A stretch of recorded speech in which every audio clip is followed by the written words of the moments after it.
All right, well, let's get things started. Welcome, everybody. Welcome to beautiful Boulder, Colorado on this beautiful September, November. It feels like September. I'm Jay Kalinski, broker owner here at RE/MAX of Boulder, and it is my distinct pleasure to be moderating today's panel about what we've titled the Defective Defects Law, which I guess kind of paints us our position already. But I'd like to quickly introduce my fellow panelists. First, we have Giovanni Ruscitti, who is one of the 4 founding members of Berg, Greenleaf, and Ruscitti. He is an attorney who is both a litigator and a transactional attorney, and as a recovering attorney, I can tell you that is an impressive feat. He has worked extensively with SIDARA and the construction defects law, so it's a very distinct honor and pleasure to have Giovanni here. And also, I'd like to introduce David Scott. David is a realtor at Colorado Landmark Realtors. He's also the immediate past president of the Boulder Association of Realtors. We are very lucky to have David because he's had a tremendous career, but in the last year, he has really gotten into the weeds on this issue at the state legislature level, the Colorado Association of Realtors, etc. So, David, thank you for being here as well. Thank you. So let's start off with a quick poll. How many people in the audience are realtors? Okay. How many people work who are not realtors work in the housing industry somehow? Okay, we had a handful. How many lenders do we have? Got some lenders. Any title people? Any city or county officials? All right. Well, welcome to you all. What about construction companies? Any owners, developers? And how about general contractors? All right. Subcontractors? A lot of realtors. So how many people live in Boulder? Okay, about a third. How many would live in Boulder if they could afford a place? Fair enough. All right, so this is kind of gets to the heart of this issue on its impacts. How many people think it would be nice if your teachers, fire, police, etc., could live in the community that they service? And for those of us who are realtors out there, how many think it would be nice to have some middle-income housing to sell? Okay, so that really gets to the heart of the construction defects law issues, and we'll get to those in just a second. The Colorado Supreme Court said that there are really a couple reasons why you would have a construction defects law, and one is normally in a transaction, parties have about equal knowledge, equal sophistication when you're buying and selling, say, a resale house. But in this type of situation with new construction, the builder has a lot more knowledge, a lot more power. If anybody's bought a new house or helped somebody, you know, it's kind of, there's not a lot of negotiation. It's, do you want the house or not? And if so, go ahead and sign here. So that's one reason, is that there's an imbalance of power between builders and buyers. A second reason is it's to keep out the unscrupulous folks from our industry from taking advantage of people. And finally, once the law was put in place, it was to resolve issues like this in a quick manner where problems got resolved and people could all move on with their lives. But we're going to take a look and see how this is actually played out. So we'll jump into this. And unfortunately, Andy couldn't be here today. Andy Proctor is prominent in the affordable housing arena here in our area, but he promises me he's sick enough that we don't want to be around him. So we do have some slides from him, and we will try to note what he would say if he were here. So with that, I think it would be nice to turn it over to Giovanni for a minute to kind of walk us through some of the mechanics of the legislation, how it affects us, and keep in mind, don't let your eyes glaze over because this is critically important. Good morning, everyone. I recognize that my topic is a very legal topic in nature, but we don't have a lot of lawyers here, so I'm not going to get into a lot of the details or the weeds.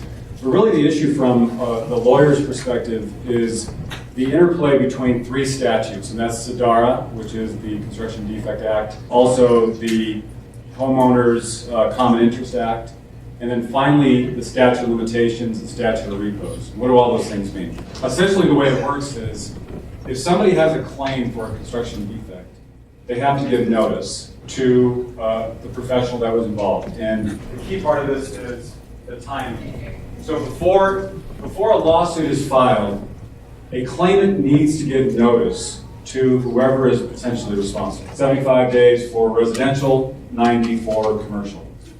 Then the potentially responsible party has the opportunity to come in and inspect the project, look at the defect, and make an offer either to repair it or to make a cash offer. So in principle, that's a great idea. The purpose behind SEDAR, in fact, was to try to eliminate some lawsuits by introducing a concept that invited settlement. So giving the party who's potentially responsible the opportunity to come in and either fix it or make a cash payment. And then as you can see, if it's not accepted, then the lawsuit can be filed. The other statute that's important is the Common Interest Community Act. That allows HOAs to file a lawsuit against potentially responsible parties, but only with the approval of a majority of the board of directors, and that's key. Not the approval of the actual homeowners, but only the board of directors. And so I'm going to come back to that in a little bit. That's one of the key statutes that are part of this interplay. The final statute is, there's actually two of them. I'm not going to get too weedy here, but statute of limitations is how fast you need to file a lawsuit after discovering the defect. That's 2 years from when it physically manifests. What's that mean? You see a crack in the wall, you see a slab move up a little bit, you are now on notice, you need to file a lawsuit within 2 years. But there's a way for that process to actually extend out to 8 years from substantial completion. That's called the statute of repose. So what that essentially means is an owner, a developer, general contractor, architect, subcontractor, engineer, they are potentially on the hook for something they did 8 years ago, which is amazing. And we see this happen all of the time. I had a very prominent case here in Boulder recently. The project was completed actually close to 9-10 years ago, and somebody brought a claim, and we had to deal with it. And even though we thought it was time barred, it's still something we had to address. Now, as I said, I'm going to skip through a lot of the law and get to the actual intentions. So the intentions were, before SEDAR, there were a lot of lawsuits being filed. They would sue everybody. The legislature got together, came up with what they thought was going to be a better approach. Notice, opportunity to cure it, and then if they don't cure it, a lawsuit. But unfortunately, the process backfired, and there's a couple reasons for that. And part of this is going to sound ironic given I'm a lawyer, but one of the big problems is lawyers. But there's a couple things I want to walk through. The major problem, I think, is the time limits within which people need to respond. As you recall, 30 days in residential to make an offer to fix or a cash offer. Well, let's think about that in reality. In reality, let's say you've got a large condo project in Boulder. You had an architect, engineer, general contractor, 20 subcontractors, mechanical, plumbing, electrical, drywall, all the different trades involved. And what typically happens is the following. And these are real life war stories that I'm telling you. None of this is hypothetical. This is what actually happens. Someone discovers a potential claim. And it could be as simple as drywall cracking. They go to the HOA board. The HOA board will usually have a lawyer on it, in my experience, so there's a lawyer involved. And they'll take a look at all these statutes that I just told you about. And we'll say, well, geez, we need to get notice of the claim. And usually it's only a small issue, maybe 2 or 3 issues that are identified. They give notice to typically the developer and the general contractor. So what happens there? Well, they have to get their lawyer involved. So they send notice to the lawyer, and they immediately have to send notice to an insurance company. Well, we've all dealt with insurance. Well, I better ask a question. How many insurers are in the crowd? Insurance companies don't move too fast, and a lot of them will tend to deny coverage immediately. So you've got one delay right out of the box. Notice to general contractors, developers, and now insurance companies are involved. Well, those insurance companies have to make a decision on coverage. They also have to decide who's going to defend their client.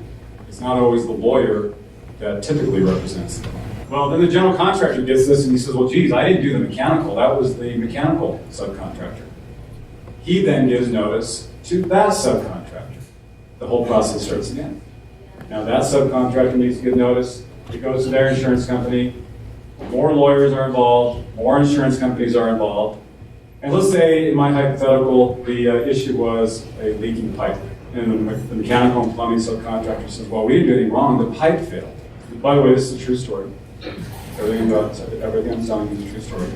So that subcontractor, in this case, was actually my client. We had to give notice to the people we bought the product from, the distributor, and the manufacturer of the product. More notices, right? So all of a sudden, remember, we have 30 days to try and make an offer to fix. But we've just given all these notices, and the 30 days is gone. There's no chance to really make an offer. Sometimes you can get an extension on that. A lot of lawyers won't agree to it. Okay, so again, the idea was to get an immediate fix. But the very process by which the statute's been set up doesn't work that way. It just takes more time. That's the practical reality, and the legislature did not understand it. They just didn't realize the way it actually works. You've got insurance companies who are delaying. You've got all these lawyers involved with their own motivations. And then, on the other hand, again, the homeowners want it fixed. Their lawyer, however, is on a contingency. His motivation is not getting it fixed, but his motivation is to get money. So all of a sudden, the purpose of the statute, which was a repair of the problem, is now about money. And so really, if I could boil down the issue, we talked today in preparation, that is really the issue. The problem with the statute from my perspective, and to be fair, I represent owners, developers, general contractors, and subcontractors. I don't represent HOAs. So my view is maybe a little biased that way. But that is really at the core of the dispute, of the issue. We've got a problem with the statute and the mechanics of it. Now, we have some recommendations that we can talk about. Jay, I don't know if you want to do that now. Yeah, absolutely. Okay. Does anyone, first off, have any questions about any of the things that I said? Yes? Why would the state legislature make the board of directors of the HOA responsible for making the decision to file a lawsuit versus the homeowners who have a much greater stake in That's a great question, and one of the things that we're going to talk about, Jay, I'm not sure how you want to do this, but we can talk about it briefly now. There have been a number of attempts to amend SIDARA and the Common Interest Act to take that authority outside of the control of the board and to put it in the control of the homeowners and have a majority of the homeowners. That's been up a couple of times and failed, most recently this year. So we're going to talk a little bit later about why that is, but there have been attempts to make that change. I would also point out that 12 cities or municipalities have adopted their own ordinances on this topic. Denver is one of them, and Denver has adopted an ordinance that does just that. It says if you're going to file a lawsuit, it needs to be after an approval of the majority of the actual homeowners. All right, so I think for the next part, we're going to talk about quickly what is the impact, and then what are the different things that need to be addressed here? And then we'll turn our attention to why it hasn't been addressed so far. But David, I believe you have some statistics on where we've been in terms of the number of construction starts on a condominium side, maybe 2007 to now. If you wanted to talk about that briefly. Thank you, Jay and Giovanni. As has already been stated, I'm a little passionate about this because it seems to be unreasonable. And we're where we are. There's been an attempt the last 2 legislative sessions to fix this. And unfortunately, most of the problem came out of Boulder County in terms of our politicians not having really, in my estimation, understood the people that were being impacted for this. They kept talking about consumer rights, and I am right there with them for consumer rights. But they had gotten a lot of information from the litigating side, and I think one of the statistics that's most disturbing to me is that there is a law firm that has gotten more than $1 billion in fees out of this, which means all of their clients have maybe gotten $1.5 billion. This has been a cash cow for the litigation side. We've tried to have a conversation.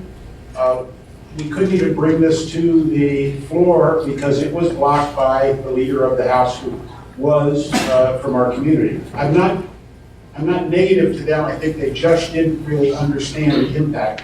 that this was having. We touched on the fact that a small group in an HOA can tie up all of the HOA. One of the things that was mentioned was, can we have this be a majority of all the HOA? That was one of the things that didn't get changed in the law. Seems to be a pretty reasonable situation.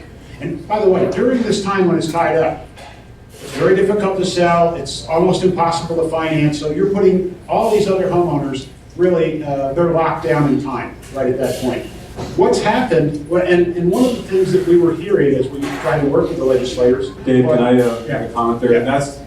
That's a very practical reality I'm sure you've all seen. Once the SIDARA process starts and the lawsuit is filed, it's almost impossible for a homeowner to sell their condo because they've got to make a disclosure of whatever was disclosed in that lawsuit. I said something earlier, I forgot to mention it. If there's one or two issues initially, they're going to hire an expert who's all of a sudden going to make this case a big case about 10 to 20 issues. And they might be minor, but if they don't raise them, they're potentially time barred. So that's another reason why there's a problem with the statute. Sorry. No, thank you. I'm happy. The part we're looking forward to here is the dialogue with you. I'm just trying to set. We used to have about 26% of the building stock in Colorado and in Boulder was condominiums. That's down about 3.1% in Denver and here. It's almost disappeared because builders have not been able to get insurance. And one of the responses when we were pushing this last year with the legislature, well, but communities are taking care of this themselves with their own laws. It doesn't work. Denver can pass all they want. Green Junction can pass all they want. They're litigated in the state. So the bottom line is, the insurance company said, I don't care what it says in your community here, we're going to be litigated against in the state. So that's what we're up against in that.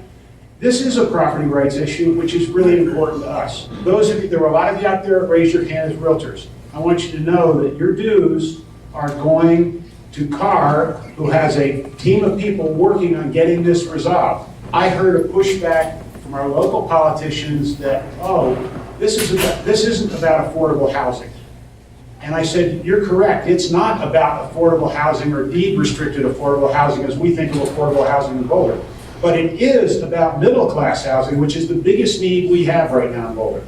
I mentioned, we saw how many of you live here. I was at a recent presentation at VARA for the city. 70% of the city employees live outside. 90% of the firemen and policemen live outside. This is not a formula for a healthy community going forward, in my opinion. David, just to underscore your point about the impact in terms of housing starts, I think that it was 25% in 2007, 25% of housing starts were condominium or attached units, and that's been as low as 1.8 to 3% starts recently. So we really lost almost all builders who were building that product. There's a couple left now, but I've read articles that say builders assume over a 90% chance of being sued, and some virtually say it's a guaranteed. If you build an attached product now in Colorado, you will be sued. So, and I agree. The Boulder percentage is lower. Denver is like 3.1. We're at less than that. We have a few courageous builders. I'll put them. They're building in Louisville and some places. Many of us are looking at and say, gee, they're a little pricey. Well, that's has to be factored into this. There is a cost for all this litigation and cost of insurance and things like that. So it's an important topic for all of us. Thank you. thank you. All right, so that's definitely a pretty strong impact. So let's talk about what we can do to make it better. And I think, Giovanni, I'd like to turn to you with some ideas on how we can amend the law to improve things in the situation. So I've identified what I think are the core issues with the problem with the statute. We talked a little bit about the fact that there was an attempt to fix at least some of these issues. I just want to go over them so this group can see if something comes up again, either locally or statewide, get behind whoever you need to get behind to make these changes, because it is having an impact, as Dave just said. So the first problem, as I said earlier, is the time limitations. There's simply not enough time to respond. Right now, it's 30 days. A responsible party has 30 days from the date of receiving notice to inspect the property, give notice to everybody else, and make an offer. Realistically, it's not enough time. They need to extend that to probably 90 days. So that's the first issue. The second issue is there's really no incentive for the HOA or their lawyer to accept a cash offer. and especially no incentive to take a repair-based offer, because usually the process is so quick, insurance companies are going to come in, they're either going to deny coverage or offer a very small amount. But the real problem is, from my perspective, there's no penalty for bringing claims that are frivolous or borderline with merit. So my concept is something called the British rule. The United States is one of the only countries in the world where you don't automatically recover your attorney's fees if you win. In other words, if you win, the other side has to pay your attorney's fees. Makes sense, right? That's called the British rule. In the United States, you only get your attorney's fees if it's allowed by statute or by contract. So I think one way to get rid of a lot of these claims and really get boiled down to the main issue is by putting a loser pays concept into the statute. So if they bring a claim and they don't recover the amount of whatever was offered, they have to pay the other side's attorney's fees. I guarantee that'll get rid of at least 90% of all claims, at least. The other thing is, Dave mentioned this, you know, homeowners are held hostage. There's really nothing we can do about that unless we go to what I think is really the core of the issue, and that is this concept of a repair-based settlement. Now, this is a tool that I've used successfully, and what it does is it gets all the motivations back to where they should be. Alignment of the issues. Again, homeowners only want one thing. They really don't care about the money. They want their problem fixed so that they get the value of what they bargained for, and so they can sell their property. They're really not interested in owning a lawsuit. How many people think a lawsuit has no value on your balance sheet, so they don't want that. But the lawyers on the plaintiff side, and even the lawyers on the defense side, if they're insurance defense lawyers, their motivations are totally different. So what I've done successfully, and I think this would be something that would work, is if you do what's called a repair-based settlement. What is a repair-based settlement? You have the homeowners come in with their alleged claims, they hire an expert, and then have the defense group come in with their own experts. Force those parties to sit down and come to an agreement as to what an appropriate fix should be. And then, instead of writing $1 million check to the HOA, of which a third goes to the lawyer, the money instead goes into a pot to fund the fix. Now all of a sudden the incentives are aligned, and the main issue that we're trying to address, which is a valid one, fixing the repairs, is actually addressed. Giovanni, can I ask a quick question? So Andy isn't here, and really to kind of put on my devil's advocate hat to say a lot of the purpose here is to protect the homeowners. How, with the British rule and disincentivizing plaintiffs' attorneys, how do we make sure that they're adequately protected so that when there are issues, there are attorneys out there willing to take those cases? Well, the British rule works both ways.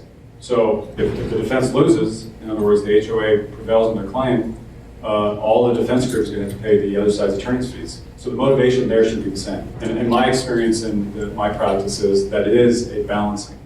It totally changes the playing field, especially if you have unequal bargaining power. But really the issue of the repair is if you take this out of the control of the lawyers and put it in the control of the homeowners, their motivation is to get it fixed. So just get the experts sitting down and see if they can come to an agreement. They may not. And that's why there's still going to be about 10-15% of the lawsuits filed, that's a more reasonable number. That's what should happen. Great, thank you. Any questions about any of that? Wouldn't that end up causing homeowners not to be able to sue until it became, the problem was so large and they were so certain of winning that they'd win, so the homeowner might be left with some pretty substantial problems that they can't get rectified? That's, I think, Jay's point. Yeah, there might be a disincentive to bring a claim. And that's certainly something that the legislature is going to have to address. That there has to be more of a balancing with respect to these claims. And right now there isn't. It's really only one side. And it's going to take some time. I think the British pay rule, or the British rule, loser pays concept, does have a major impact. Is there anything the builder can put into their warranty that limits some of this liability? So great question. It's against public policy to change a lot of the things that we've talked about here. The Supreme Court case, in fact, it's in our package. But it is against public policy to change some of these provisions to protect the homeowner. So that's actually built into some of the statutes. So with respect to warranty, and this is another issue that comes up, and I didn't talk about this before because I didn't want to get too far in the weeds. let's say a homeowner, I'll give you a real life example again, this happened in Boulder, large condo project, very well known, popular project. Claim came up in the 5th year of post substantial completion, meaning the HOA had until within 8 years to file a lawsuit. Once a architect, engineer, general contractor, subcontractor comes in and does a repair, this whole clock arguably starts again. So a lot of them are actually reluctant to come in and do a fix. And so what we've done in that situation successfully is limit the warranty period. And those cases have not been fully tested yet, but that's something that we've tried to do. So that's the other side to your question. There are still disincentives for general contractors and subcontractors to do something, because this whole clock starts again. And now there may be up to 16 years out. What's the logic of restarting the clock from the attorney's side? I mean, if a repair's been made, how does that exacerbate the problem? The problem is if the repair is also defective. And we've unfortunately seen that happen, or alleged to have happened. Okay, so we've got a couple ways we can fix things by adjusting the response time, changing the incentive structure. Anything else in terms of shifting power between like HOA boards to HOA owners, that sort of thing? Yeah, and that's something we talked about before. Senate Bill 177 was an attempt, this has actually come up a couple times, to do just that. And that is to change the statute so that the homeowners, not the board, are actually in control, to have a majority. This has been rejected, I think, 2 or 3 times, and Dave, I think you probably can speak to this better than I can.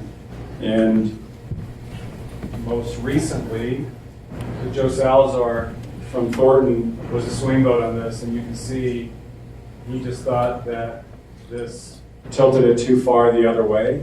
And you know, I don't agree personally, but I would hope that this is not going to be the end of this. Again, 12 municipalities, this is all in our PowerPoint, have basically done the same thing that SB 177 tried to do. So cities are able to do it at the local level. You just can't do it at the statewide level. Hopefully becoming clear that there are issues here, and this law probably does need to be amended so that we can have some additional attached housing, which will create a greater inventory of affordable, for Boulder at least, homes. But we keep running into roadblocks, and that's not to say that there isn't some merit to detractors who say, you know, we don't need the pendulum to swing too far back the other way. But as David talked about with the percentage of housing starts for condos down so low, originally people said, well, it's just the market is correcting itself. It's, you know, there's just not the demand for it. But I think now that we've seen the market pick back up in every category except attached, I think that puts that issue to bed. So turning from what the fixes would be, let's talk about how do we get it done. So David, I was wondering if you could talk a little bit about, on the legislative side, how we've gotten to where we are and what the prospects are for actually getting this issue addressed. This is maybe a bit more political than I am in terms of being able to deal with, but there's obviously a very strong lobby in this, in the litigating attorneys community, that they've worked hard to try and maintain this, because obviously it's a good piece of business. We all understand business. But I think it's been framed in a way that we can help locally with our local leaders. Every chance I've had to be in front of council or some of the other people in conversations, I try to bring this up, because it comes as no surprise that this is a pretty democratic community. And the sense is that Democrats are founded on this property. You want to protect the individual. You want to make sure they have this. And I think we're really all in agreement with that. We want things to be fixed. Nobody wants property to be out there that's not quality and doesn't work. So we have to frame this more as, right now, there's a small group of people that are able to control how this goes forward and to block this law. And we want it to be a bit more balanced. I agree that we don't want this to go so far the other way that people are losing their rights. And if there's truly a defect that makes that property not saleable, that doesn't work for us either. But we have an association, CAR, that is working on this. They have full-time people that are trying to put the legislative thing together in a way that will work again. I asked them to share that with me. They said, It's a little early in the session, and we don't want to play our cards out right now. We're still meeting with new representatives, new leadership to determine what might be viable. It is my understanding that if this could have come to a vote last year or the year before, it had a pretty good chance of passing. But leadership kept it from even being voted on. And hopefully that roadblock has gone away. We'll have to see at the time. Any questions from you about this or things that, it's talk to your friends, it's talk it up in the community here. And it's had I believe it's had a really big impact on Boulder. We saw statistics this morning about the market. Our market, under $500,000, is approximately 50% less than it was a year ago.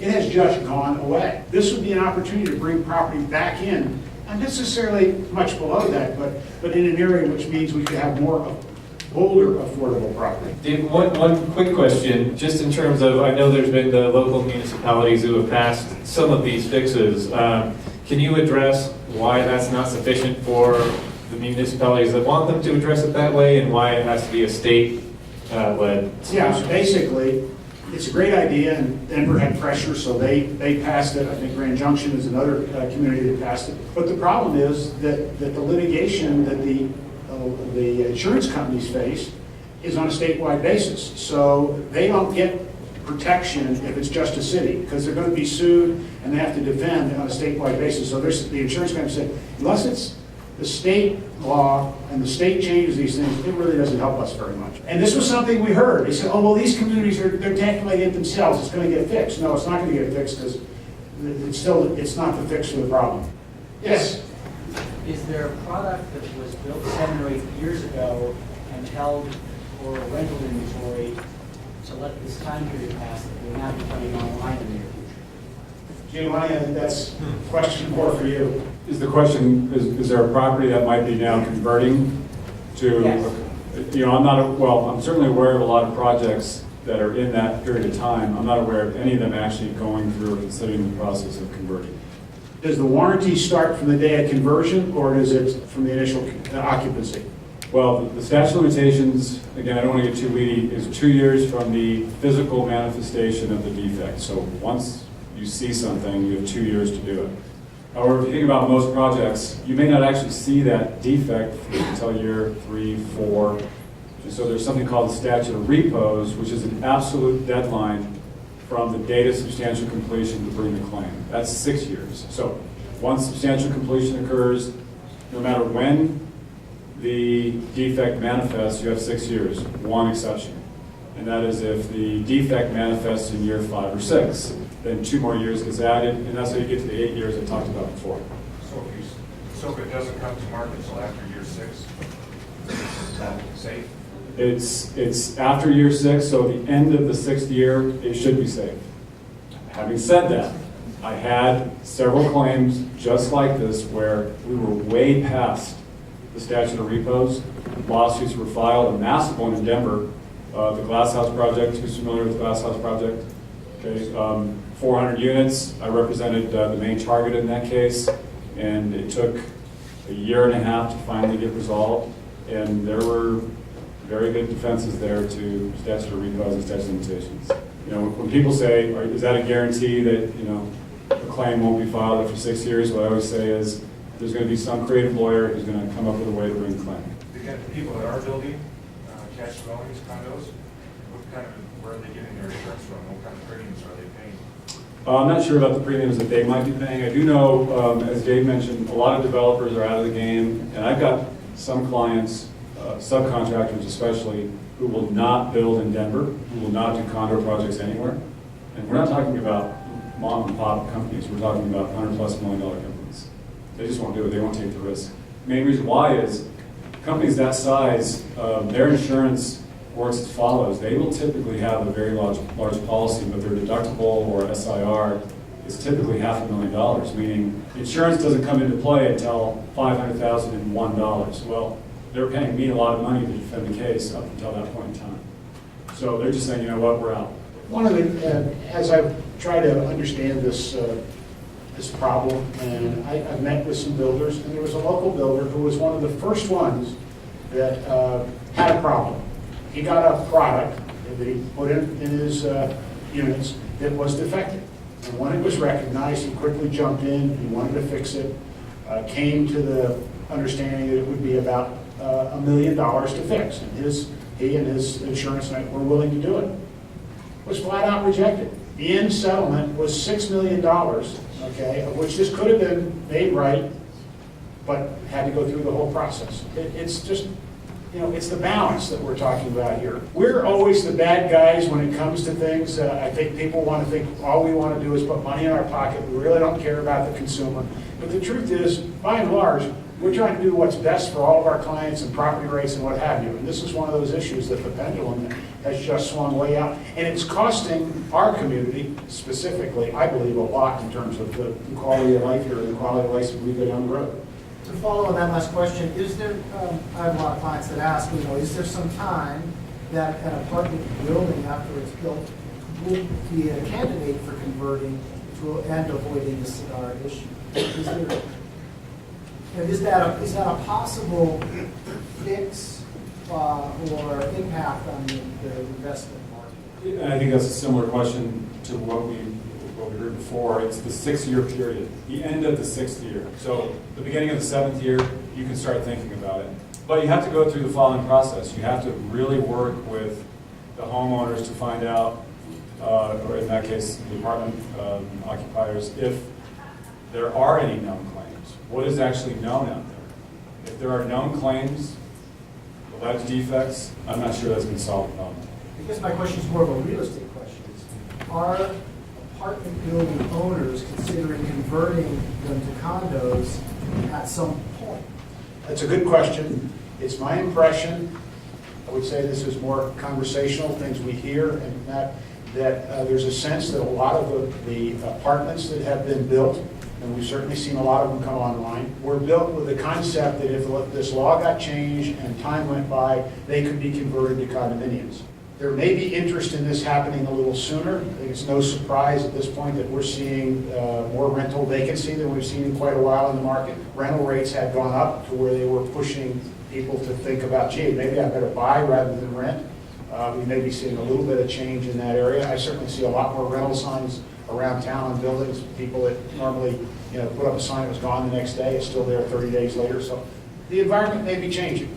It's hard to say as it relates to that. But one of the reasons is we built a lot of rental product, and there's a lot of product throughout the county that people can rent that wasn't here just a few years ago. And anecdotally, I have heard some building owners say that in the past, that, once the statute of limitations is up, then our plan is to convert them into condos. But it's much easier said than done. And from what I've heard, it sounds like people are waiting until this gets resolved because, as Giovanni mentioned, lawyers are creative, and the last thing you'd want to do is wait 7-8 years, convert your apartment into condos, and then you get a lawsuit.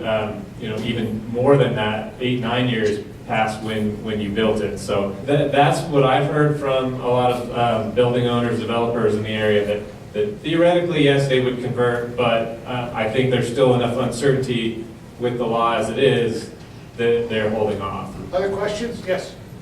Can you comment on single-family homes versus attached dwellings? How does that compare? Well, this law does not have a direct impact on single-family homes.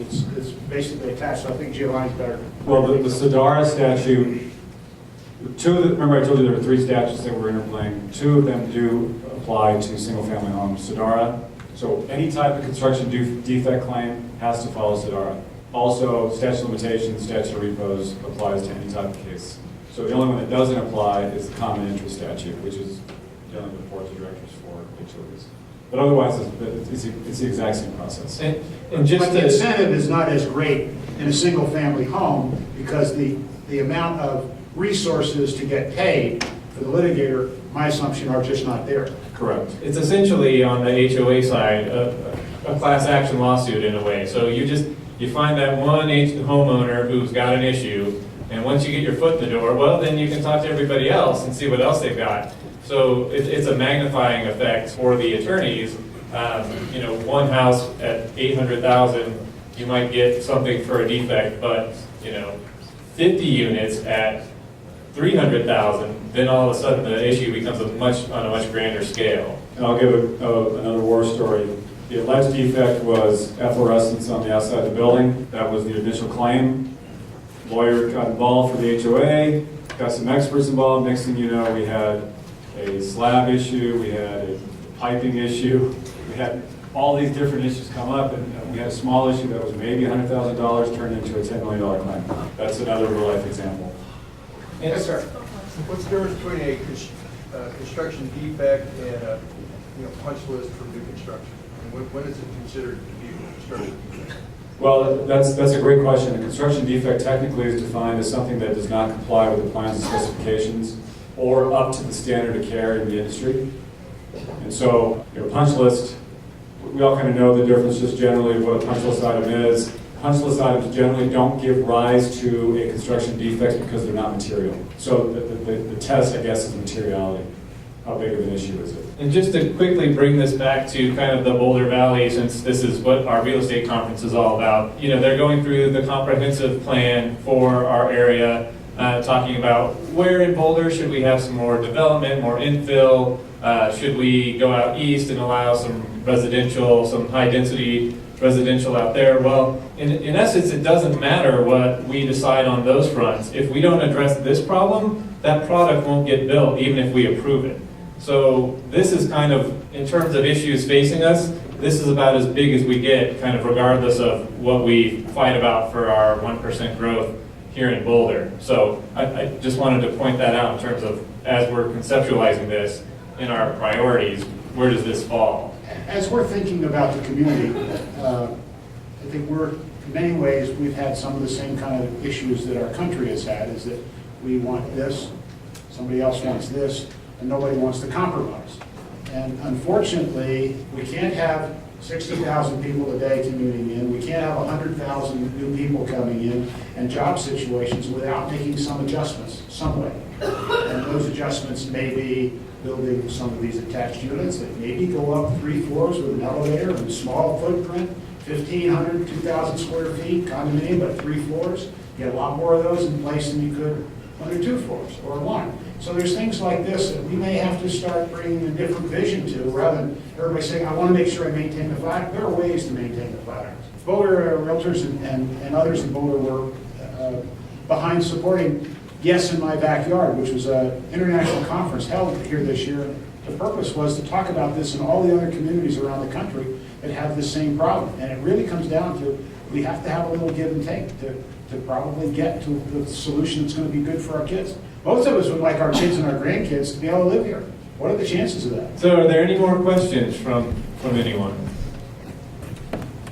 I don't know if this is a silly question, but I heard this a long time ago, and I just feel like a rumor, but are there different guidelines, let's say when a builder builds a condo compared to an apartment building? And if there were different guidelines, if a builder started, say, building an apartment with condo guidelines, then we would be able to tell the intention of the owner of the property of what they're going to do in the future. And I don't know if that's just a rumor that I heard amongst the So just to repeat for everybody, the question was, as a builder looks at building a building, are there different guidelines that guide apartment buildings versus condominium buildings in terms of like specifications and how it's built? I would say from a building code perspective, the answer is no. From a standard of care perspective, the answer is no. The only difference is whether or not you have an HOA that applies, but otherwise, it's the exact same standard. So hopefully that answers your question. The main part is doing all the different legal descriptions and the HOA and all that stuff. Well, all right. I hope this has helped everybody kind of understand what the issue is, the scope of the problem, and that it really, of all the issues out there, this one really does impact who lives in our community, our quality of life, and all that sort of thing. So Giovanni would be happy to share additional copies of the PowerPoint presentation, and we will be around if you have questions. So thank you all so much for coming, and please stick around.